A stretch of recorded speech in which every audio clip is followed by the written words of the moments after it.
I believe, give me a moment for Twitch. We are live. Does this look sane? It does look sane to me.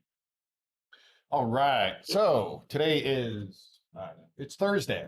We're here in CSE466 at ASU. I prepared 0 slides because there weren't that many memes and there's not anything really going on. We're just kind of wrapping up program exploitation. So I took a look at Discord and I asked on the Discord, hey, what are people stuck on? What would you like me to talk about today? 2 things came up. One, everyone wants me to ramble about JIT and JIT spray, which is kind of probably very likely going to be a regurgitation of what Jan talks about here. It'll just be my spin on it. So that's something we can ramble about. The other thing was there were some people, I think they were on level 7, but they were running into some difficulties with their Python script, their Pwntools script, passing input, where they were expecting something to get parsed by the challenge binary differently than what it was doing. So we'll take a quick look. I don't know what I just flashed there. We'll take a quick look at that and see where we go from there. Anyone have anything else in the immediate? You just showed up. Big question, deep question. So yeah, looking at you. Something you're stuck on? You're just hanging out. I appreciate it. All right. Okay. So level 7, I rambled quite a bit about on Tuesday. It is I believe the first challenge that takes in Yan code. And so it asks you to enter some Yan code. It's then going to run it.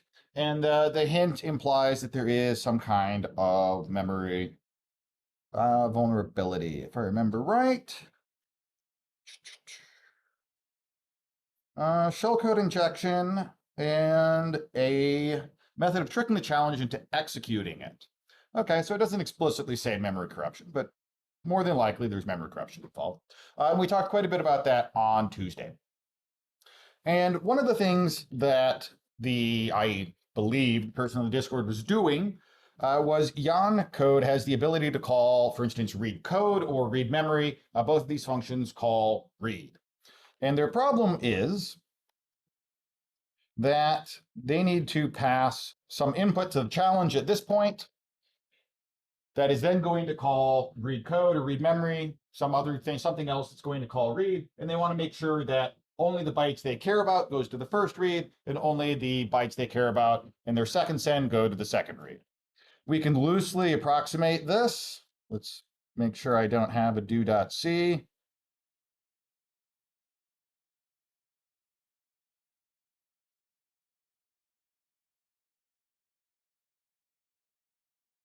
This is somewhat relevant because since our next topic is going to be race conditions, what's actually happening here is a race condition.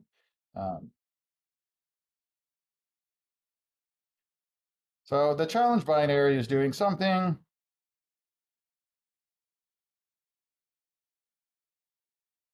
like this. We have one buff. We have a second buff. It's going to read once into buff 64. It's then going to read a second time into buff 2, and we'll say 64. I don't really care if there is. Let's put doing second read, doing first read. All right. Did that right? No. It did now. Okay. So, what would my Pwntools script look like here? Let's move this over here, because that's nice and small.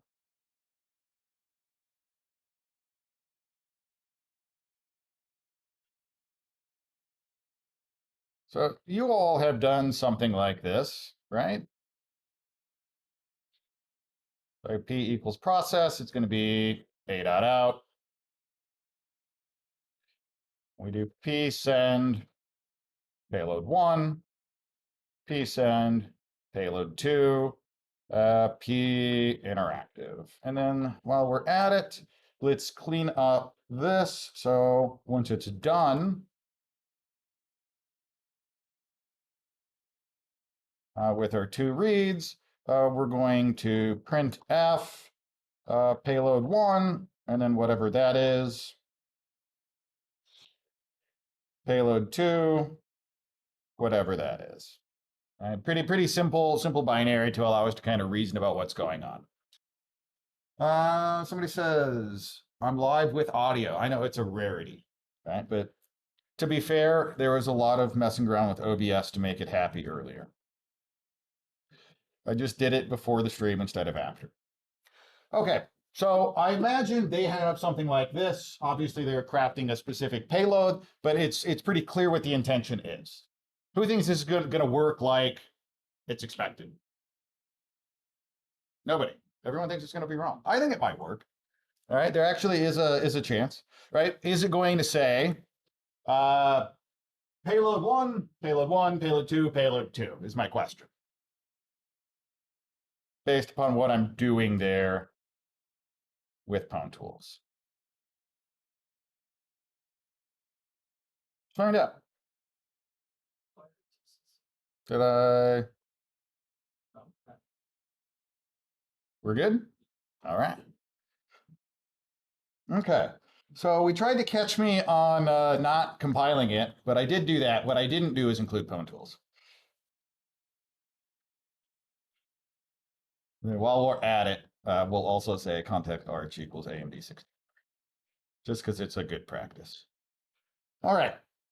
It actually did kind of do what I wanted, right? I got this weird @ symbol at the end. Anyone have any idea why?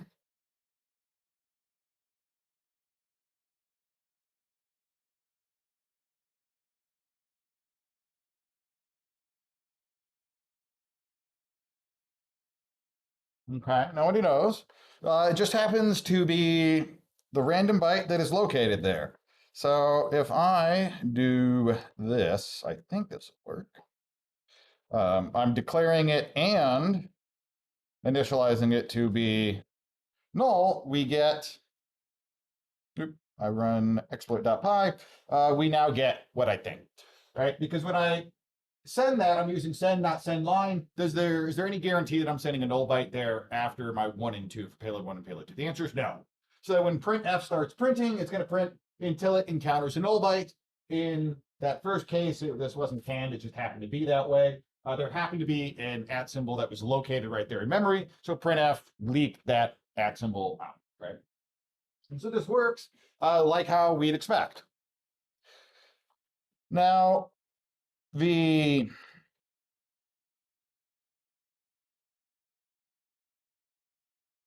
person on Discord was saying, hey, I'm now trying to use GDB on this thing, and I'm getting different behavior. So let's see if we can replicate that.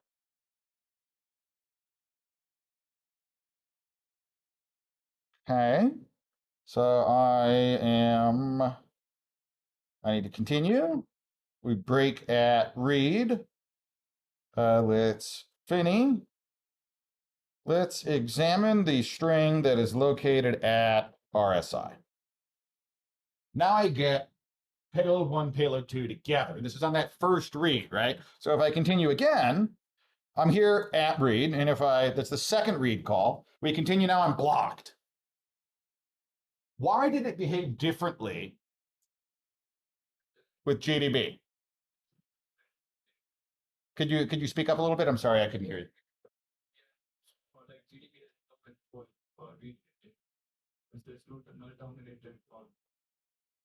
Okay, so the statement, and we're thinking, obviously, it seems pretty apparent GDB is somehow changing the behavior, right? But I think we're attributing it a little bit incorrectly. The statement was GDB doesn't know where the read ends, right? We're not passing a null byte to this, and that is a problem. But a null byte doesn't matter. If we look at the man page for read, what does read do? Does read care about null bytes? Read doesn't care what the bytes are. There is no byte that we can send that will stop read from reading. Read will just read until EOF. And EOF isn't a byte we can send. You have to trust me on that. How does Pwntools work for communicating to standard in? What does it do? I type P equals process whatever, and then just Pwntools is magic? Okay, so it starts the process. It has to do something else. Like when I do psend, how does Python get payload 1 into standard in of this thing? What's it doing? P dot, if it's a subprocess, it just sends whatever the bytes that we are sending it to the stdin of that process. Okay, so yeah, you're tap dancing around here. You're not really saying anything. Turns out if I say type p.send, it writes and sends these bytes to standard in of this process that it started. Okay, so that's not a false statement, but it's not a very detailed or technical statement. So like there's lots of processes on this challenge, right? Can I just pass some bytes into standard in of a.out right now from my terminal? No. In fact, we see the PID here. It's 485. We're gonna rely on good old proc 485 FD. What do we notice about standard in? There's a pipe. It's a pipe. All right. Hopefully everyone here knows what a pipe is. Or a FIFO. Yeah, kind of first in, first out. Okay. Yeah, first in, first out. We can think of it literally like a pipe. I think of it in like Mario Land, right? You hop on the top, you go down the pipe, you come out the other end. You put a whole bunch. It's literally, you can think of it like a pipe, you know, in your house that runs water, right? Stuff goes in one end and comes out the other in the same order. Pipes can be made with the pipe syscall. This is a Linux syscall, so that means we can call it from C, we can call it from Python, right? All of these things exist. A pipe is just a file descriptor that refers to, instead of a literal file sitting on disk, it refers to a pipe. We write, things go in one end, people read, it comes out the other end. And so we have this Mario pipe here. And so what is happening when we say P equals process? By default, in fact, if we were to use like IPython here and say from pwn import star, so I have this, we go process, give it the old question mark, we see that there is standard in and standard out. And if we look, by default, standard in and standard out are going to be pipes. So standard out by default is a pipe. That's why when we call like p receive or p read, we can get it whenever we want, right? The challenge is writing it out. It's going into this pipe. And then when we decide, hey, it's our time to just kind of see what's on the other end, we can tap into that, right? That's how we get our output, and that's how we send our input. It's still just being a pipe. Now, when we type P interactive, But stdin is -1. that's going to be like some weird thing. I promise you it's a pipe. There's going to be some weird implementation detail. We can go down this hole. By default, a pipe is used. All right. So we that's from the docs. And then if we were to drill down into Pwntools implementation, -1 is probably a like keyword or constant that's going to mean use a pipe. Because like -1 isn't a valid file descriptor. So I don't know why in the first case, it is literally showing us a pipe, and then for standard out, it takes an int, but it's showing us a pipe.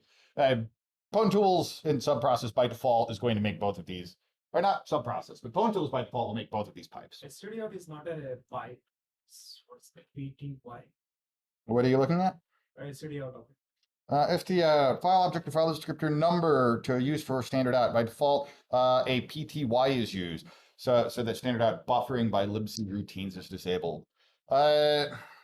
You don't want to go down this rabbit hole. The pty is a pseudo terminal. So it turns out, like we say that this is a terminal that I'm typing in. This isn't a terminal that I'm typing in. This is something that's called a pseudo terminal, which actually is a abstraction over an actual terminal. And so there are certain things that terminals do that are different than just displaying raw bytes.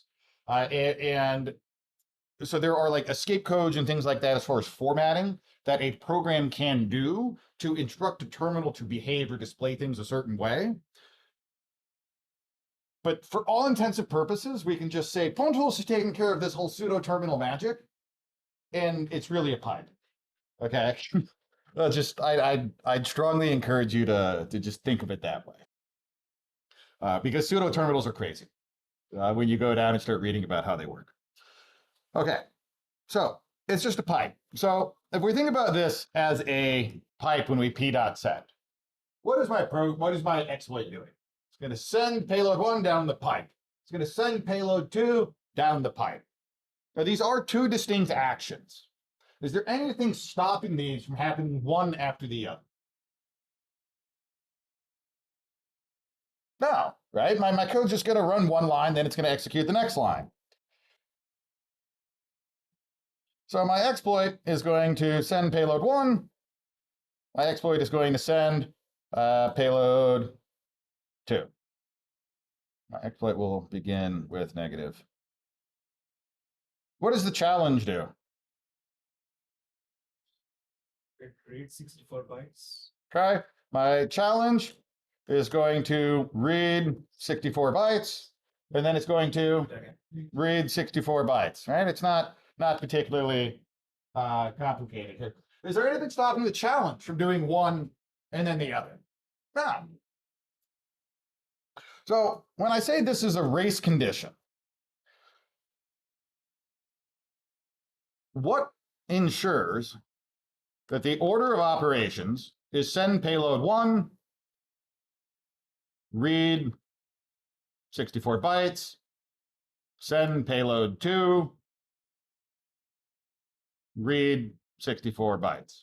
Does anything actually guarantee that this is the order that these actions will occur? No, there's actually nothing. Now, read, I said, will read until EOF, right? Which is the end of file. And for a pipe, that means the pipe is now empty. That'll trigger an EOF. So if the read happens first, then we send. If the read finishes before the second send begins, the first read will detect EOF and it will behave how we expect. Does that sentence make sense? It's okay. It was a poor sentence. Shouldn't send payload 1 be first? Because if it first tries to read on an empty. So you'll actually block if you initially try and read on an empty pipe. It doesn't count as EOF by default. Good question, though. The question for Twitch was, well, if it first tries to read and it's an empty pipe, doesn't this just read nothing and gets EOF? And the answer, surprisingly, is no. Read will block on the empty pipe, waiting for input by default. That is something that you can change.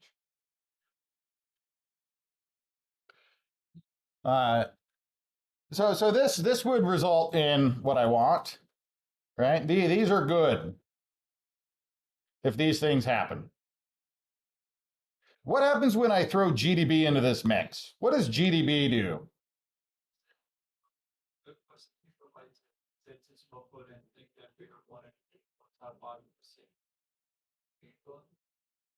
You speak so quiet today, sir. So the GDB thing that the buffer is 64 bytes. GDB doesn't think. Like GDB knows the buffer is 64 bytes. The register value. GDB doesn't know anything until you tell GDB to look at it. But when you run the challenge binary, GDB debug runs at the challenge binary. So when the read calls ends, the RSI value is already set. The RSI value is always 60, or RSI value is always the buffer. For context, because we're going a little bit off the wagon here. RDI would be our file descriptor, RSI is our buffer, RDX is our count. All of these values are the same whether I'm running GDB or not. So RSI value should be 64 after the read call ends. No, in no case will this example output 64 as a return value from the read call.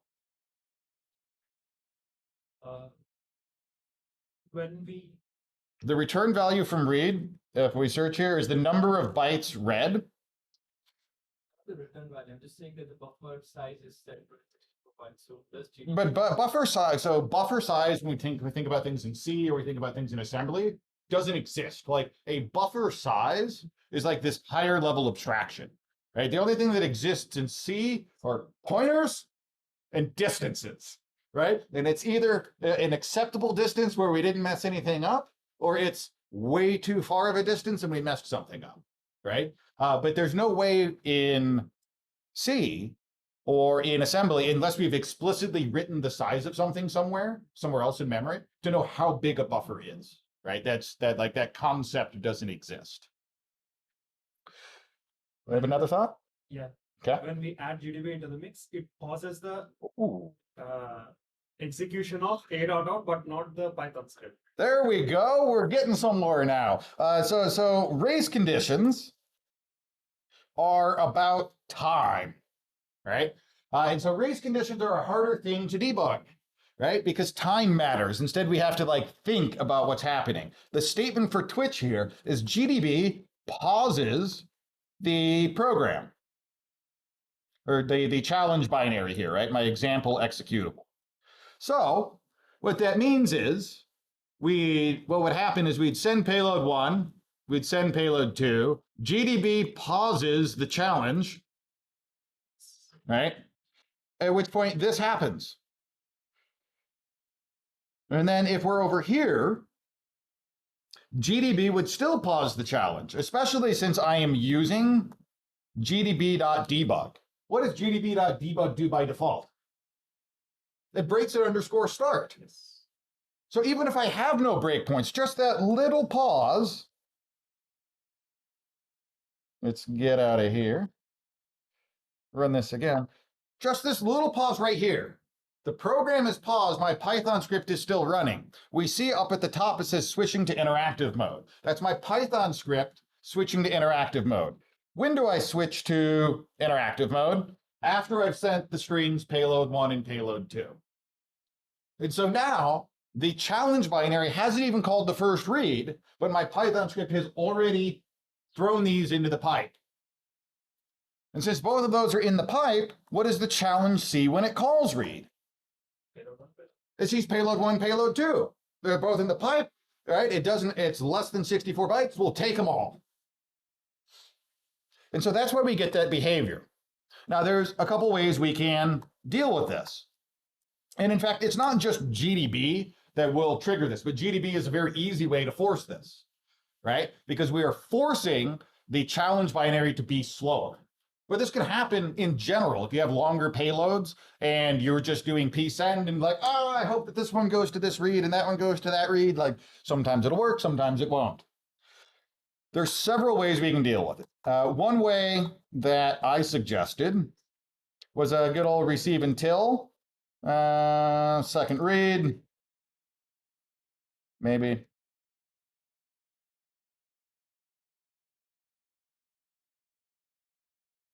And this is typically what I do.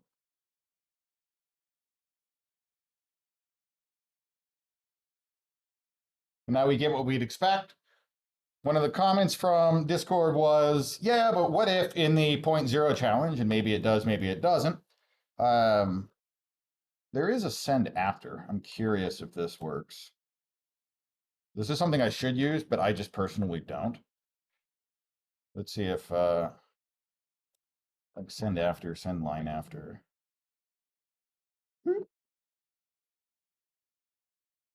All right. So I can do that in one Python command as well. You want to be more efficient than I. But the comment was that, hey, what if the challenge doesn't say I'm about to call second read? What do I do? Okay, so I could sleep. I think that's a lame answer, but you could. Clean essentially does sleep. It does a little bit more.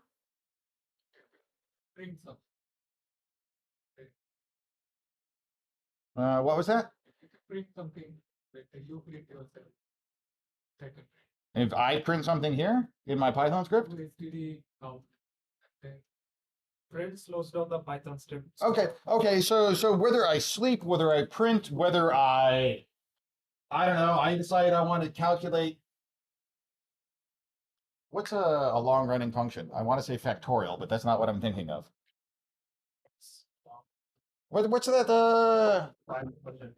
There's a number that's like 112, 1123. Fibonacci, yeah. If I want to calculate, that's what I'm looking for. Like if I want to calculate the 2000th Fibonacci number in between two of these, right? I could do that, right? I'm just making it slower. These are all doing the same thing. Like if you print yourself like second. Well, if I print second read. So first, let's do clean, and then we'll look at this printing hypothesis here. So see if clean does what I want. Clean does what I want. Clean, if you read the documentation, does have a little micro sleep in there, so I'm kind of sleeping there. I'll admit that right now. Okay, so what is our thought here on printing? Where am I printing? Where am I putting this? Yeah, I mean, Python will print on the if you wait for. I mean, you have same. Tell me what's. I don't understand what you're telling me to do, so I can't say if it's saying just print the second payload in the Python script and wait for that print to appear on the. No, not second payload. Like the first, the message, like read until, like create your own message. Yeah, create your own message. Like just have a message and have receive until your own message. So I'm going to print. No, not payload. Second. Secret flag. And then you want me to do what? Send after secret. Send after. No, not send after. Like receive until secret. The same. Yeah. I am not a believer.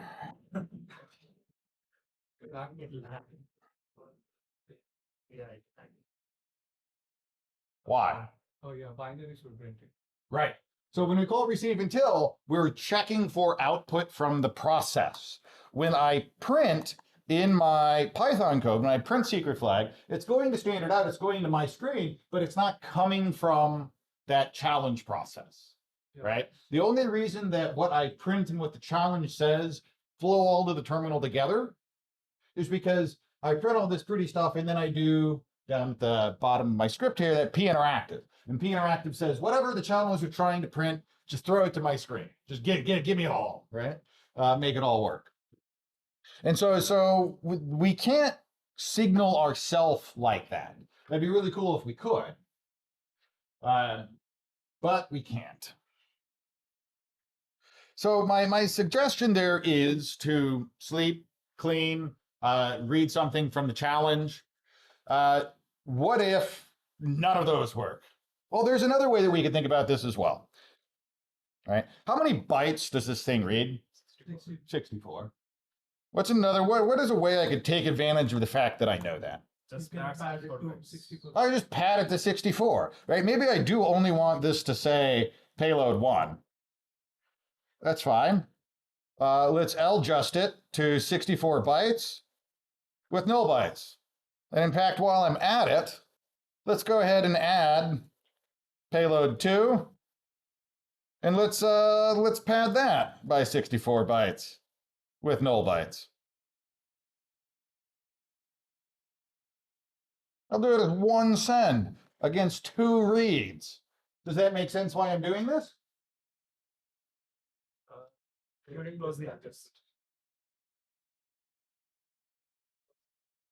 The first address. I didn't close. Boom. All right. Looks sane to me.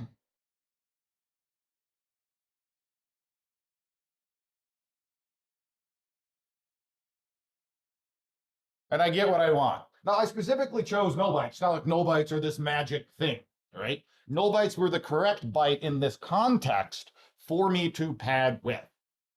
Because null bytes indicate the end of the string. And so I know, as far as the program's behavior with that region of memory or with that buffer, is going to be the exact same if the next, however many bytes there are in the first buffer is a null byte, and if all of the rest of the bytes in the second one are null bytes. The behavior is the exact same, right? So I chose that specifically because of this context, or the context that the challenge was using it. Did I mention when the new program exploitation challenges are going to drop? I did not. So I'm actually not going to launch them, is what I decided. I have them, but people seem less than thrilled. And so I'm going to save those challenges and figure out how I want to throw them at you a little bit later. I want to throw them at you, but I just won't throw them at you now. And in what shape they are, we'll see. Yeah, so you don't have to worry about that. We'll just finish at 11. So that actually will be nice because it seems like most people, not most people, but the people on Discord are currently stuck on 11, which is the last challenge. So people that are moving through it are moving through it. Which is the other thing to talk about today. Does anyone have sad? I agree. Like worst case scenario, I'll just add them and they'll become a requirement for the, what would that be? Yellow belt? But maybe not for the course. Maybe they'll come at you as extra credit. I haven't decided, right? But some people were very concerned about me adding challenges. So we will err on the side of caution there. Does anyone have any questions about this? Why this behaved this way? Why? It's not the GDB specifically, right? It's the order of operations that are occurring. And you'll become like, as our challenges like to say, you'll become painfully familiar with the concept of race conditions in the next module, where this type of problem of accessing, see if I can find the right tab. Oh no, is somebody, the dojo, man. Okay, where the order of actions across time will change the behavior, right? That is what a race condition is. So I think it's at least a little bit interesting to talk about this, since this is going to be the topic that you'll run into.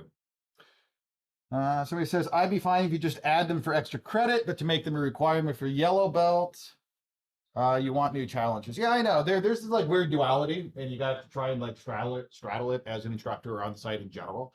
There are some people who really do enjoy challenges, and so we try and add new challenges. And there's a totally different type of user who absolutely hates the idea of new challenges. And generally speaking, I bias towards the first. But given the time that's left, I understand the grievances of the second. So we'll cross that bridge later. That's a lot of new challenges in the blue belt module. There's not any new challenges in the blue belt module as far as I'm aware. Not until the spring when I touch on that content again. All right, anyways, Twitch, anything else? Let's see.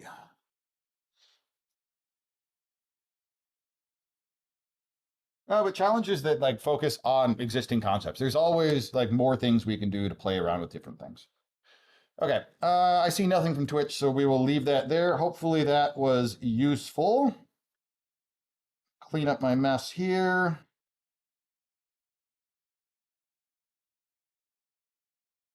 All right. So the other thing that people are curious about, based on Discord conversation, is the last level. And I don't like to give away too much on the last levels, but there are some concepts that are unique in this level. There's some pain that's unique to this level, although it wouldn't be if I added challenges. Just so you know. See if this loads. So for a little bit of context, for those who haven't reached it here, level 11 says it is the ultimate Yon 85 challenge. Provide your own Yon 85, now updated for new modern hardware. There's been a few memes that have loosely referenced what is different here.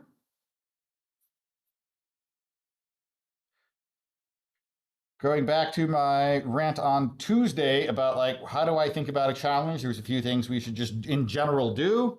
One is open an IDA, right? Take a look at the decomp. The other thing was just run the thing and see what it does.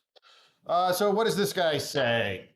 It says it is a new version of Yon 85, Yon 8564. This is a beta preview of cutting-edge technology armed with the latest security mitigations. Hopefully we didn't forget to check all memory accesses properly, though you never know, right? So it plays with you a little bit, gives you a little bit of a hint. Maybe. Okay, we give it some Yon code.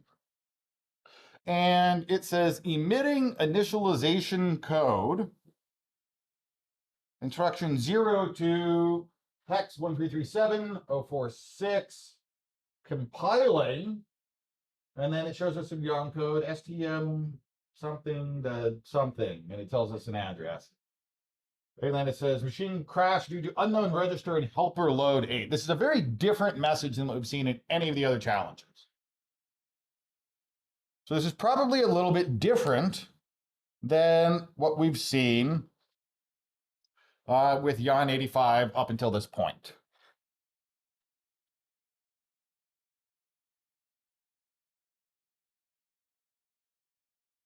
So we're used to seeing some type of printout thing and then an interpreter loop, right? This thing's a bit different. What's it doing? Emit program. Okay, it's taking S. What is S? S is whatever I read to it.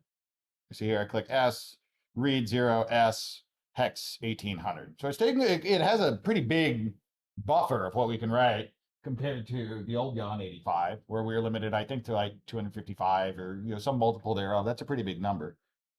Let's take a look here at emit program. Okay. Emitting initialization code. All right. Helper move emit. Okay, this looks weird.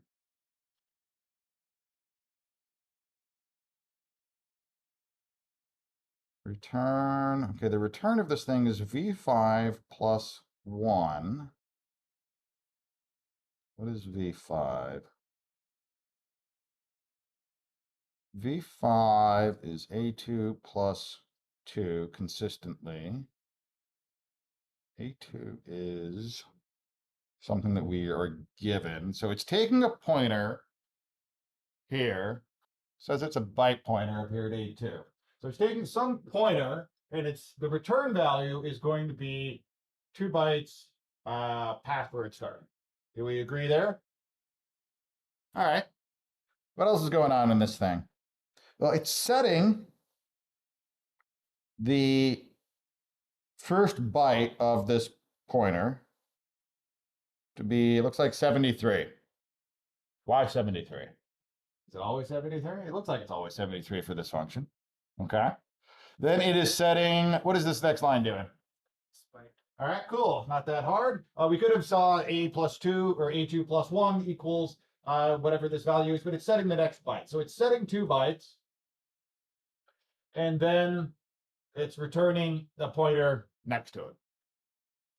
And what we see here is that there is some consistency, and then there is something that is slightly different. So the first byte looks like it's always the same. It's always going to be 73. And the second byte is going to conditionally change based upon whatever is passed here at A3.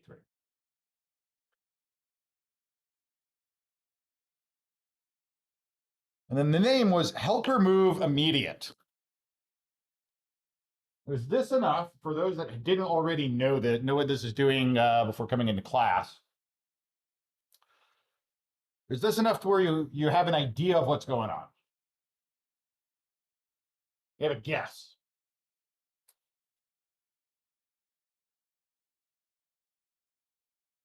If we're not sure, that's fine, right? Like this is what reversing is. We're looking at some weird thing and we're like, okay, what is this thing doing?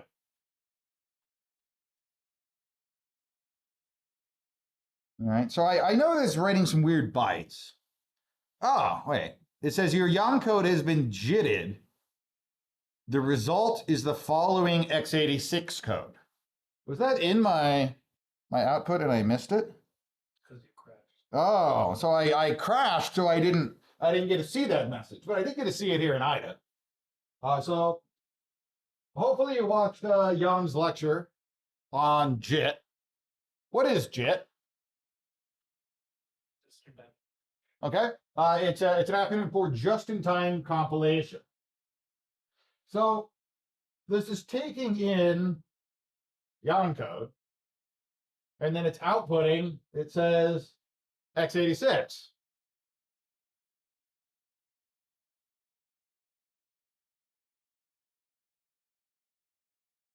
Well, the dojo does not want to run. We're about to be cursed by the dojo slowness. Let's see if I can make one of these emit things work.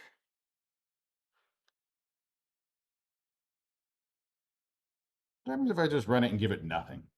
Do you think that compiles? Yes, it does. I didn't hit enter. What did I hit? Enter would have given it a byte. I gave it no bytes. I hit Control D. Control D if your input is terminal. You can just hit Control D, and that immediately sends that same thing that I talked about earlier, EOF, versus if I hit enter, I would have sent a new line character to it. And so now we see that if I give it something that it's happy with, then it's going to take this region of memory starting at, looks like hex 1337, and it's writing x86 assembly code there. So this is all dynamic there. Do you think I could overwrite this and maybe put shellcode there? Like that's a thought, right? It's executable assembly.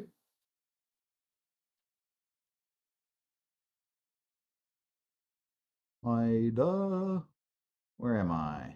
Push emitting. I want to go up one. Oop. So we mmap print. Is there anything here? Compiled instructions. So that's just emitting instructions. So that looks like that is executable. Oh, what's this doing? It's calling mprotect on there. Does anyone know what mprotect does? If you don't, how do I find out? Man page. Yes.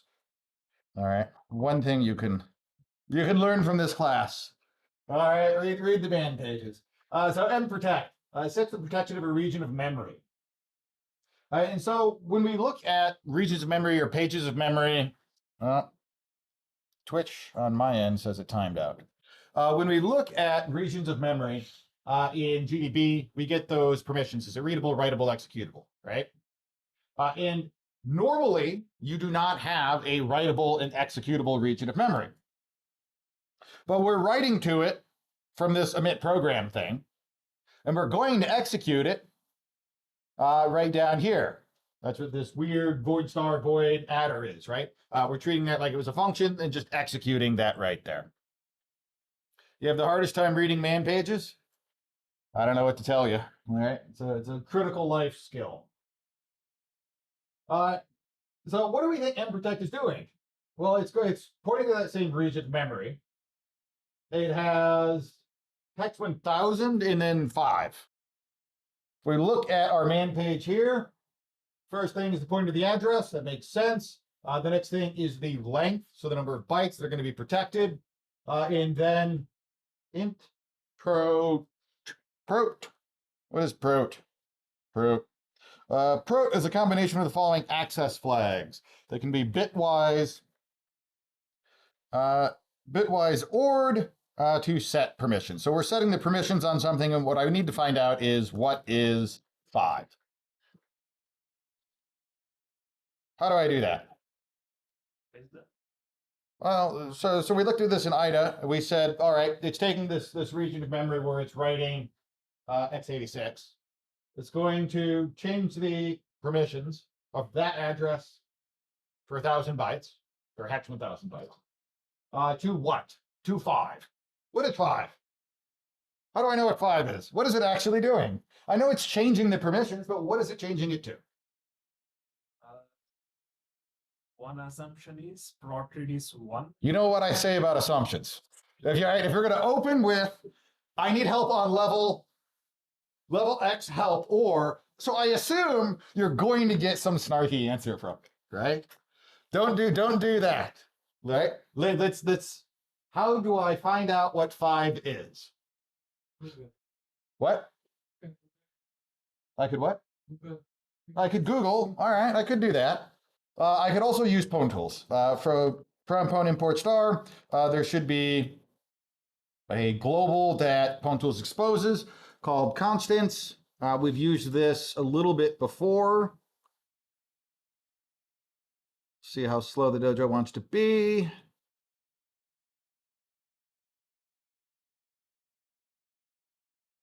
Okay. We will, I think this will work from here. From pwn import star. No, it won't. Okay. Constants. And then when we look at, what was that? mprotect. No, not mprotect.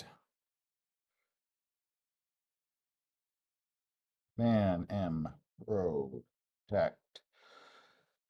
I want to know, how do I get 5? And we see that there is protect read. I'm probably covering it a little bit, but the main page shows us protect read, protect write, protect execute. We can protect read is 1. Protect write is 2.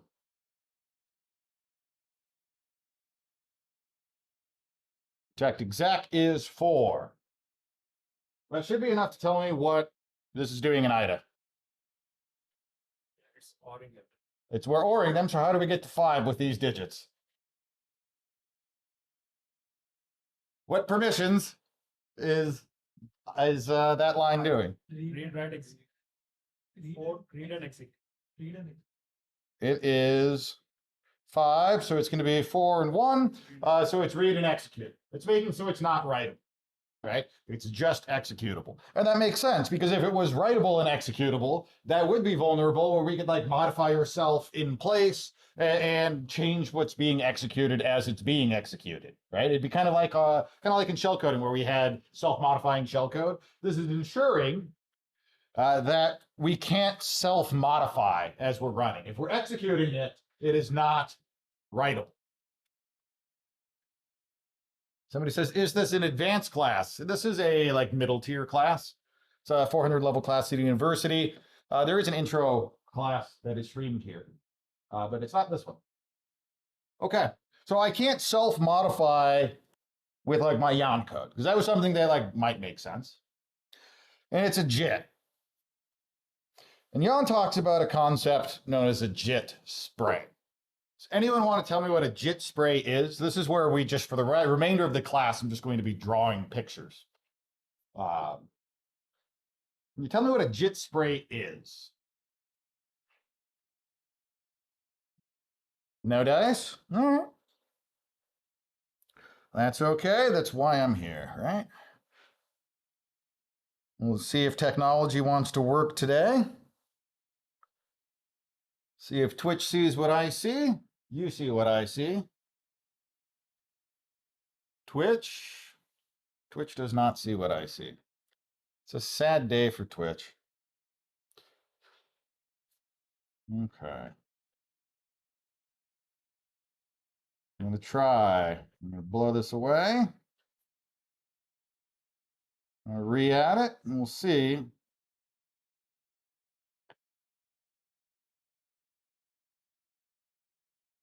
Boom. Sure. We'll see if you can see this, Twitch. Fit the screen. Bam. Bam. All right.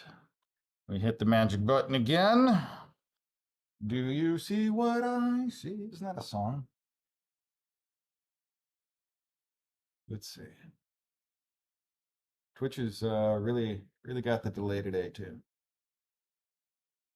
Oh, Twitch sees what I see. All right, we did it.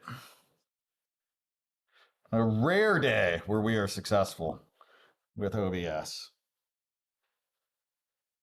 Oh no. All right. Okay, so we have some region of memory here. And this is Yan code. Right? And this Yan code is going to have things like immediate A, I don't know, hexo 1. Maybe I have immediate B, hexo 2. Right? Now, whatever our instructions are, they're chilling here. Now they're going to go through a JIT. Right? There's this JIT machine that is taking these instructions and it's going to turn them into x86. Now, how would you do this if you were thinking about how I want to map Yan code to x86? Yan code has a concept of a register, right? Does x86 have a concept of a register? All right. What's one way that I may want to relate Yan code registers to x86 registers? What? What if I just map them, right? So what if I said inside the JIT here, right? I say A is, I don't know, RAX. B is RBX. I'm making this up. I know what the machine actually does, but I'm not gonna write the actual answer because that's no fun. All right, you got to reverse engineer it. So if I'm using this as my mapping, could I translate this? Yeah. What would be the equivalent instruction here? Immediate A or 1. Move RAX 0x01. And then I would have move RBX 0x02. Right? And we could do this. Not everything may map to exactly one instruction, right? Immediate is an easy one. But you know, maybe there's some Yan 85 instruction. What's something Yan 85 does that's a little bit fancier? Okay, all right. So yeah, there's stack operations, right? I don't know that this is true. I will say stack A and then null, right? I think this is a push. I don't know that that's true. I'm going to pretend that it is. So what would that be in the JIT machine? Push RX. Okay. So now we have like this kind of working model for how this JIT thing probably works, right? Now there's a few problems here, right? One is I'm assuming that RAX maps to A, right? I don't know that that's true. But if it were true, what else do we know about the register RAX?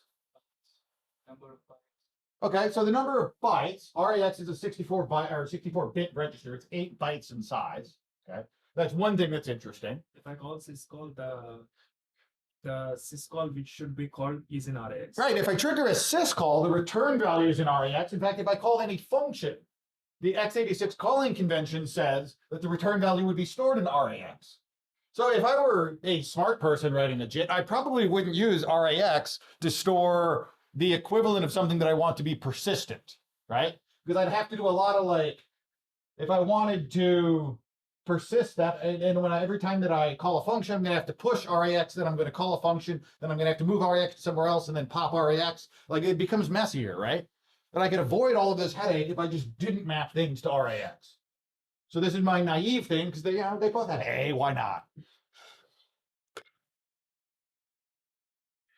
Now, if we take a look at this guy, and it's emitting things. What did the challenge do? So it's moving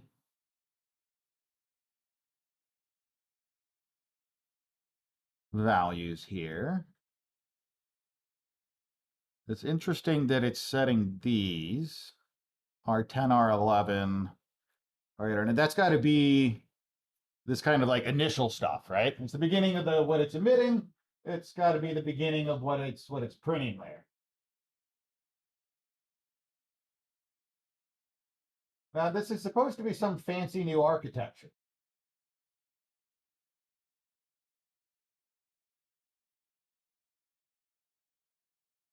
I noticed something. So those are 64-bit ints that this helper thing's returning. We are using them in the next stage. This is getting incremented by 2, we said. Right. Fine. Okay. So that is incrementing that by 2. Is it doing anything weird down here? Okay, so if I just stayed up at the top of that switch, I might have missed something here. This is outside of the switch, right? It's setting 2 bytes and then adding that. And then there's this. V5, which is after those first 2 bytes, is going to equal to A4. Or I'm not going to pull up my drawing again. I can. But what do you think's going on here? Like if you were trying to write something that's going to map Yon 85 into x86, and we know this thing is outputting x86, what do you think it's doing?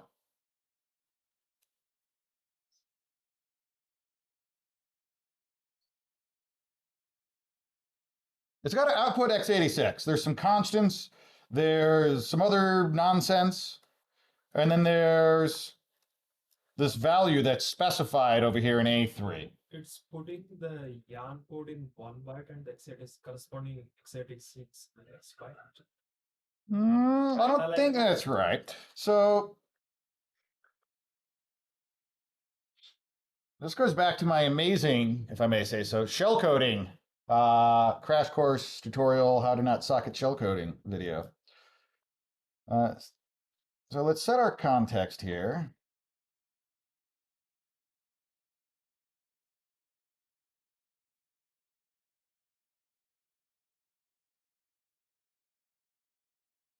We see move absolute R10 0.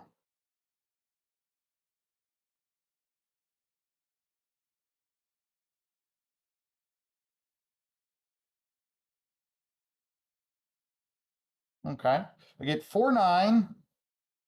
Oh, I didn't move apps. Okay, all right. 49BA 0000. And then this next one is 49BB 00000. Why? That's a pretty big value that it's moving there, right? Like it's not moving a byte, is it? Gotta get back up to the top of this thing. How big's the value that it's moving? 7 bytes. 7 bytes? 8 1, bytes. 2, 3, 4, 5, 6, 7. 8? I count 8. So maybe Yon 8564 works on more than just single bytes when we JIT it here, right? And so if we were to map what we see here to what we were seeing in IDA, this, we made this hexadecimal is 49. This is BA. What do we see right there? 49BA. So if we are moving an immediate in Yon 85, the equivalent assembly code for x86 is going to be 49BA because that is the bytes in x86. It's going to be move absolute R10. What comes after that? An immediate that's 8 bytes in size. What is A4? An int 64. We go down here. That's 8 bytes. So now we have some idea of how this JIT thing is working, right? based upon what Yarn code goes into it, will determine what bytes it's going to write, and that determines what x86 gets executed.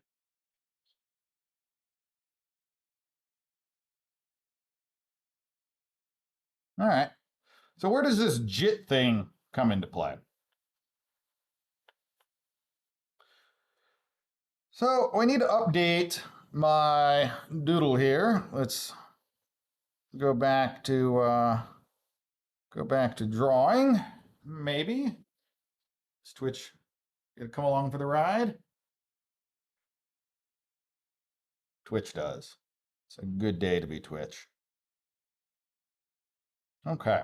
So what I really have in my x86, which we kind of saw in that printout,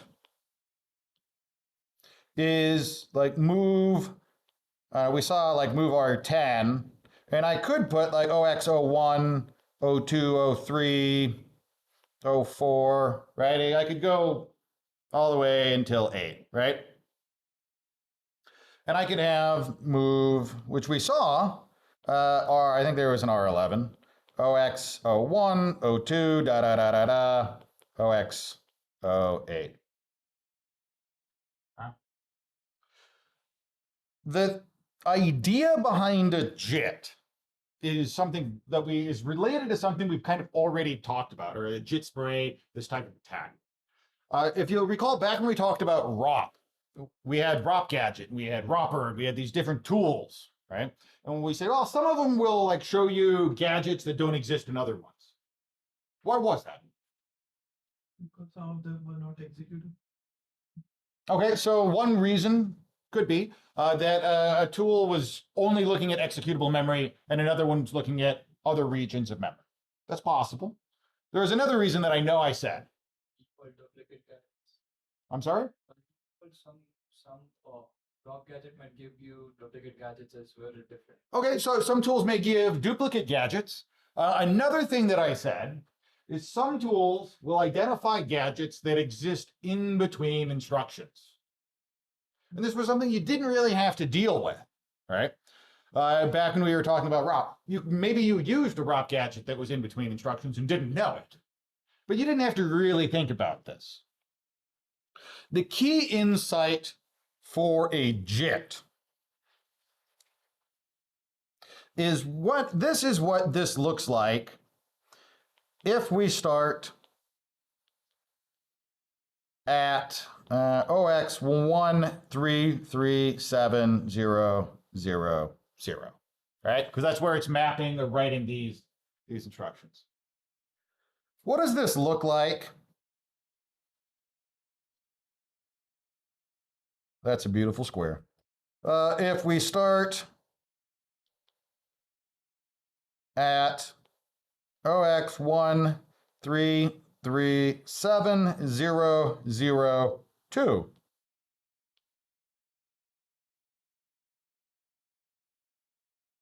I don't have to know what the instructions are, but what would the bytes be? 01, 02, 03. Okay, so it'd be 01. I should quit writing 0x between all of these. 01, 02, 03, dot, dot, dot, dot, 08, 0x, 01, 02, 03, dot, dot, dot, 08. Now, there'd be some nonsense right here in between, right? I don't know what these bytes are. We can find out from IDA, because IDA is telling us, or we can scroll up and look at this input. 49BB. 49BB.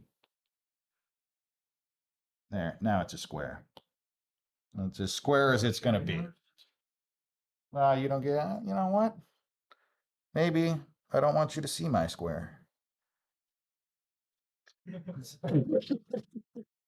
All right. So if we started reading this assembly, add an extra 2 bytes in, we would start interpreting assembly instructions at 01, 02, 03, 08, and then they would have to be this 49BB because that's how I move R11 up here, right?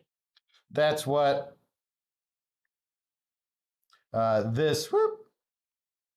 Oh no, the technology, man. I'm not capable. That's what this move R11 is this 49 BB. Right? Is this useful? Someone says no. Am I just showing you useless stuff to talk about? Like sometimes I am because I think it's funny, but not today. Right? Like I think our great conversation this week on file descriptors was both useful and useless. Just depends on what you are working on and how you're thinking about things. So it doesn't make sense to interpret 010203 as assembly instructions. What if instead of doing this,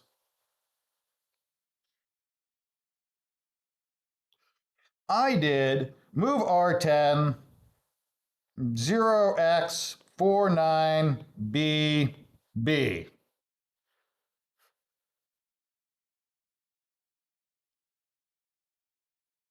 What is that going to JIT to? And then I interpret that 10 bytes in.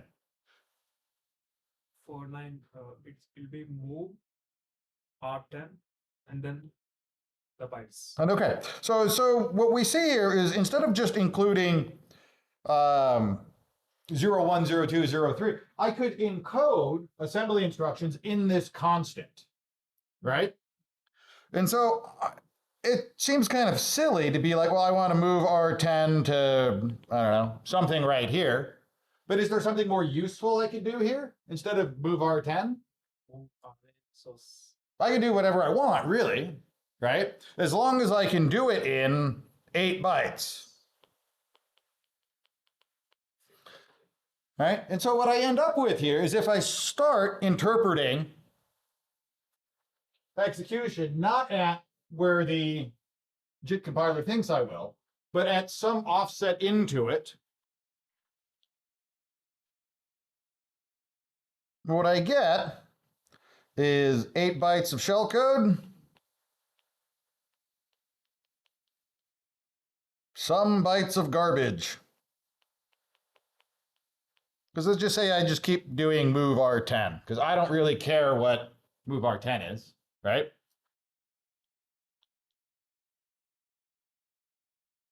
I could get another 8 bytes of shellcode, followed by some garbage. And we could do this across the whole thing, right? Is this useful? It was like a kind of maybe, right? Because the garbage might mess up the shell code in the next step. Okay, so the statement was the garbage might mess up our shellcode. Totally true.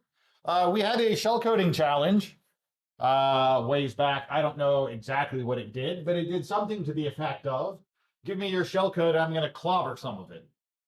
I'm going to overwrite it with hex CC. You remember that? Yeah. Okay. Somehow, like some people solve that. I don't know if you did, but all right. Like, so some people got around that problem.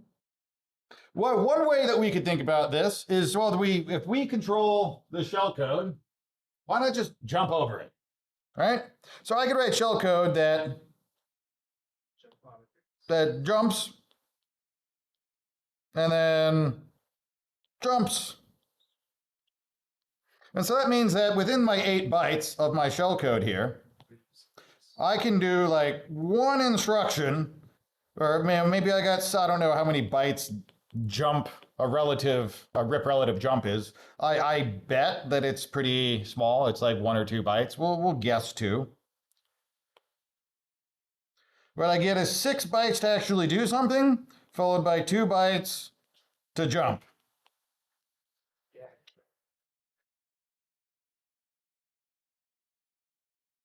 That is what the concept of, it's not really a JIT spray because there's no spraying involved. I know Young calls it a JIT spray. Spraying implies there's like some random chance of hopping to somewhere. And so this is kind of your mental model of what you need to work with, right? This is one half of the puzzle. The other half is like, how do I do this? right? How do I get execution to start at this location?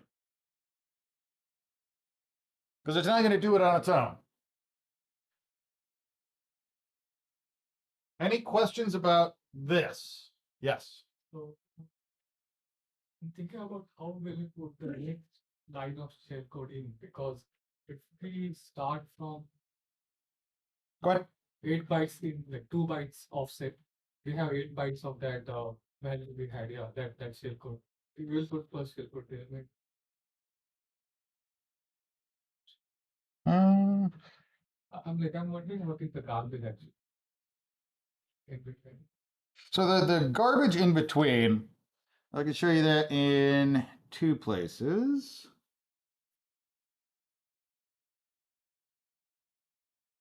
Maybe. Oh, I'm like, why is this so long?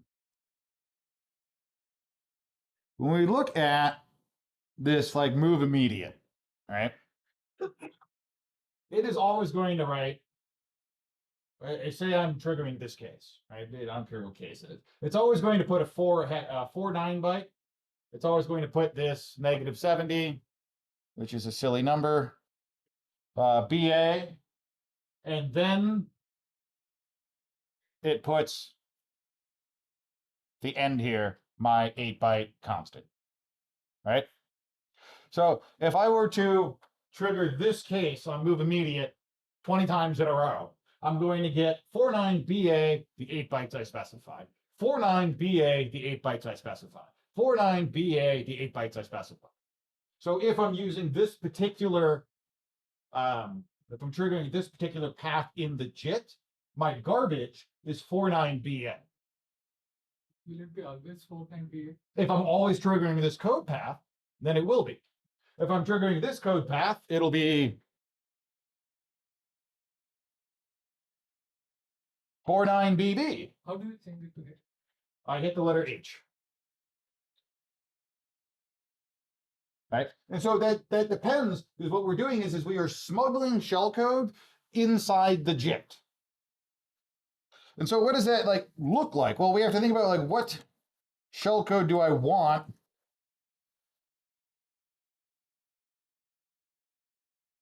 The offset is 133702.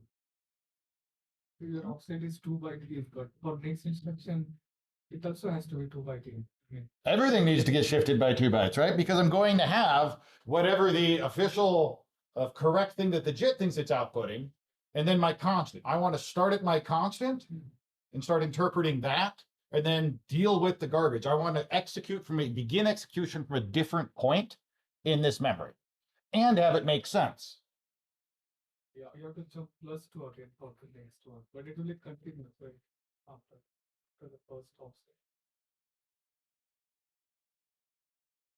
What was the Yeah, question? like you can start, memory will be read in continuous fashion, right? I mean, Mhm. you can't read +2, then 8 bytes +2. Right, I can't do that. That's why in my drawing here, I said we have to jump. If I start writing it +2, I get 8 bytes to play with. You agree? Yeah. Okay. So of those 8 bytes, do I have any restrictions on them? Can jump, right? The answer is yes. If I want to keep executing past 8 bytes, I need to deal with the garbage. So some of those 8 bytes have to jump me or allow execution to continue, right? Which means I really don't have 8 bytes because some of those are reserved for dealing with that problem. Now, what would this look like? I don't know if this is going to work. We're going to find out together. P64 of B.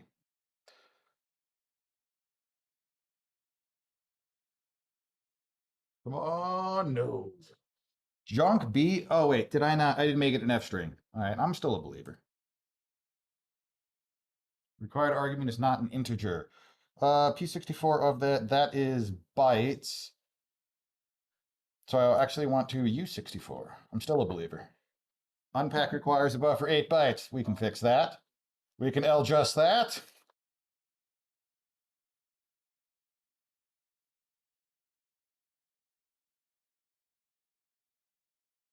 F string cannot include a backslash.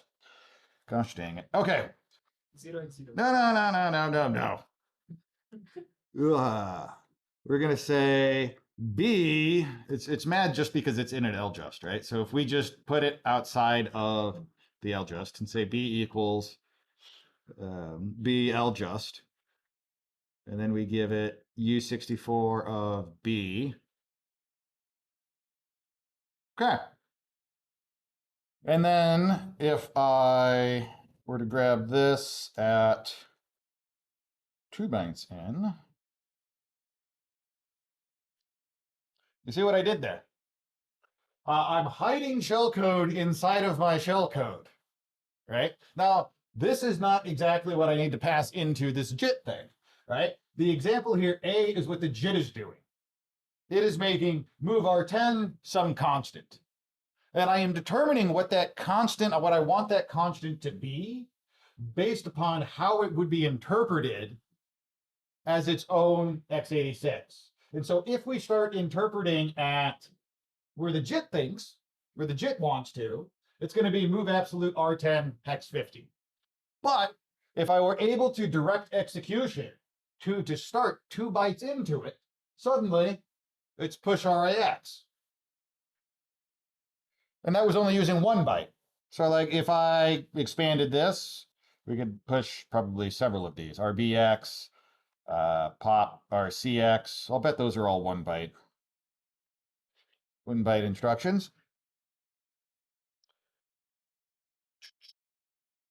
We see we got all of those, but then I not print A. This is just A on its own. So that is what the JIT would think I'm doing. But if I manage to redirect execution to start at the constant instead of where the JIT wants, suddenly I'm executing something completely different. That's the idea of a JIT spray. I'm way over time. Hopefully that was useful for those that asked. With that, I'll leave you. Goodbye. Good luck.